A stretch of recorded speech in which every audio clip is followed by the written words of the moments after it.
game like this, or the defense, or the same?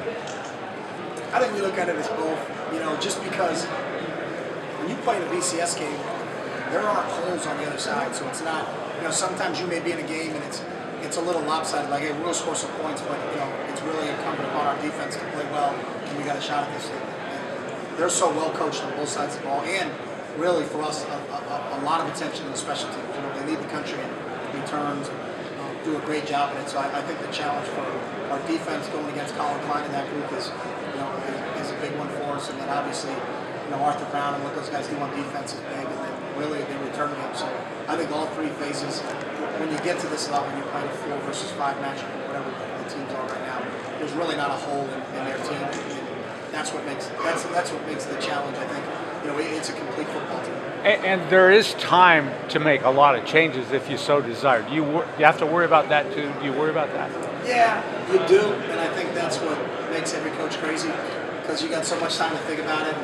We're flying around recruiting, and you got film, and when you're in the airport, you're watching tape, and they may do this, but if they do this, and then at the end of the day, I think all great teams, when they get to their final game, we're going to do what we do, they're going to do what they do, we're going to see how the thing works itself out. But you can drive yourself a little crazy with all that time out, about all the different scenarios. And the good part is I don't think our players think like us, so they're not thinking like we are in their free time. But I think every coach kind of feels that way. But in the end, I think it's going to be us versus them.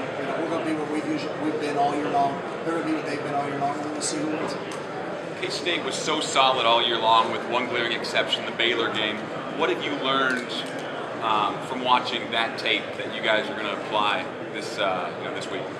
I don't think, I think on the defensive side they just missed some tackles. There were certain things they were there schematically. It wasn't that they exploited something from K-State where you were like, wow, that's something we can really add that to our arsenal as we prepare for this game. It was just a case, I think, on that certain night that Baylor executed a little bit better than K-State executed. So there's really, when you look at that game, and then you look at the totality of the season, there's not one thing that they did drastically different in that game, and that Baylor had a great game plan of exploiting it. I think Baylor's got a lot of speed, they got speed and space, and they made some kids miss tackles, and when they missed some tackles, they hit some long runs on it.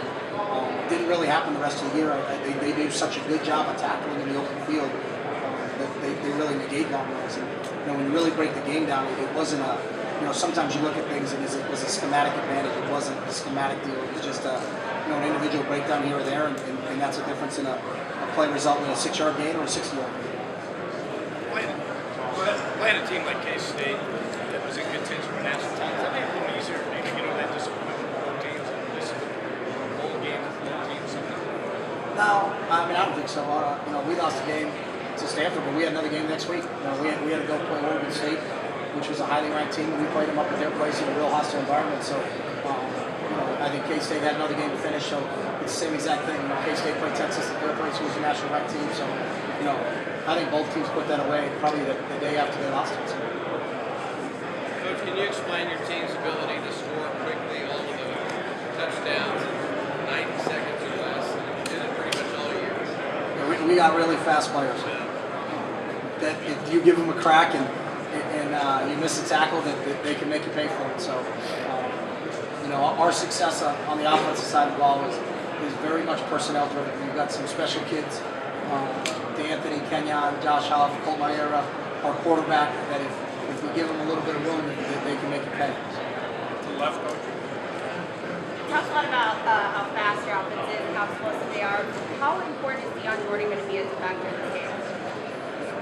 On offense? On the defensive side. On the defensive side of the ball? I could use Deion on offense, but maybe good suggestion. I think what we've done in the last 4 years, and I don't know why, but I think at times our defense gets overlooked.